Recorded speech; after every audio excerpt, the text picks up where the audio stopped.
I was on an airplane a while back and I was traveling to do a seminar on media and child development. And literally at that time, I'm thinking about the children and the harms that the screen time and the entertainment and the video game addiction is causing for this generation of children. And right on the screen in front of me on the airplane pops up the ad for the entertainments on this flight. And it says, "Parents, keep your children happy for hours on end." And my heart broke because I thought, no, that's not happiness. That's maldeveloping their brain. It's enhancing their limbic system, reducing their frontal lobe, and making it that they have addictions which reduce happiness. When you dysregulate the dopamine system of the reward circuit of the brain, then you actually reduce happiness. You get pleasure rush followed by crash, leaving you lower than baseline.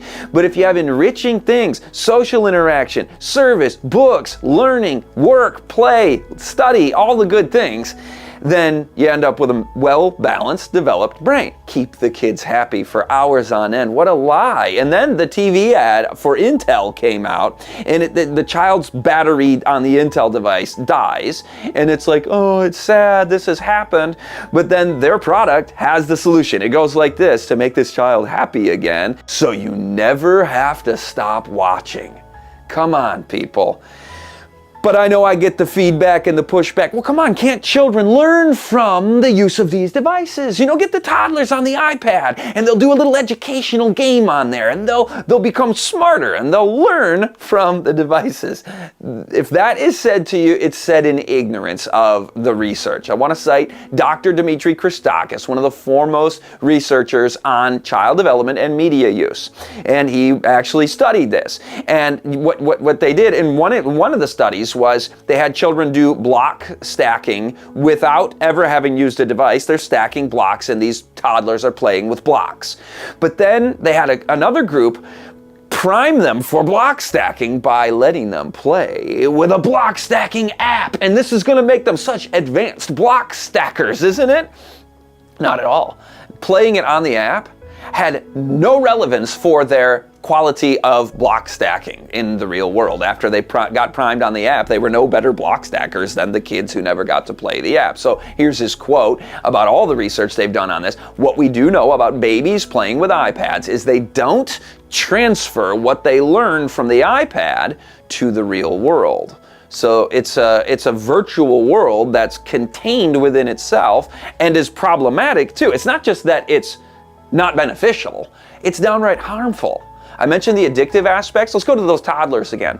You give a toddler a toy to play with, a dolly or a ball or a car or whatever, and everybody's experienced this when it's time for that toy to not be played with. If you just take it from the child, you're going to end up with some tantrums sometimes, right? Well, about a third of the time, in the controlled setting where they did this research, about 1/3 of the time, take the toy away, the physical toy, and you get a tantrum. Let them play with an iPad instead. Oh, the video game on there, all the sights and sounds and dings and bells and whistles and fun, and I click this and it does that. You take that away from them, the majority of the time they tantrum. So this shows addictions forming.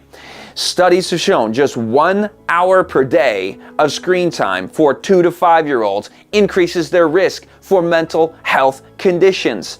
It affects teens' mental health even more when it comes to depression, anxiety, etc. I would have thought the teens, this corrected my preconceived thought, I would have thought teens are going to have greater mental health hit when it comes to addictions. Because that's prime addiction zone where the frontal lobe isn't completely developed, you're getting freedoms, the limbic system and the pleasure reward circuitry are being hit with all of these inputs of addictive substances and media. And I would have thought the little kids are the ones that have harder time controlling their emotions and, emotional dysregulation, disruptions and depression, anxiety, etc. Nope, it's actually reversed.